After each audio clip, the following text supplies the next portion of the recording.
14లో party పెట్టినప్పుడు అన్న party పెట్టాడు, కాంగ్రెస్ లో కలిపాడు, ఈయనేం చేస్తాడో అని చెప్పి అవహేళన పడ్డాడు. అలాగే 2019లో 2 చోట్ల ఓడిపోయాడు, ఈయనేం చేస్తాడో అనుకున్నాడు. 24కి వచ్చే వరకు అసెంబ్లీ గేట్ కూడా నేను టచ్ చేయను అన్నారు కొంతమంది వైసీపీకి చెందినటువంటి గొప్పలు.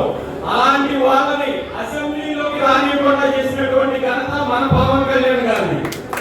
అందులో పవన్ కళ్యాణ్ గారి కష్టం అనుకున్నాడు. జన సైనికుడి వీరమహిళకి అంతే కష్టం ఉంది.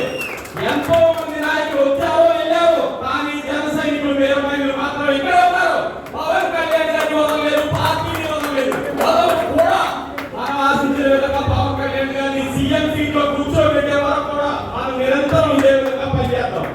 ఎంత కష్టపడిన జన సైనికులకి నేను ఏదైనా చెయ్యాలి, అలాగే ఆపదలో వాళ్ళకి ఇబ్బందులు వస్తున్నాయి అని చెప్పి పవన్ కళ్యాణ్ గారు ఆలోచించి ప్రతి ఒక్కరు కూడా క్రియాశీలక సభ్యత్వం అనేది ఒకటి పెట్టి జన సైనికులకి వీరమహిళకి ఆ సభ్యత్వం తీసుకుని ఏదైనా ఆపద జరిగినప్పుడు హాస్పిటల్ ఖర్చులు కావచ్చు, అలాగే అనుకోని విధంగా మరణం పొందితే వాళ్ళ కుటుంబానికి ఎంతో కొంత ఆర్థిక సాయం అందుతుంది అని చెప్పి 500 మందికి ఇచ్చారు, సాయం చేశారు. అంటే ఇలాంటి ఆలోచన రావాలి అంటే ప్రజలు ఓటర్లుగా చూడటం కాకుండా నా కుటుంబ సభ్యులు అని చూసిన వాళ్ళకి మాత్రమే ఆలోచన వస్తుంది. అలా పవన్ కళ్యాణ్ గారికి వచ్చింది.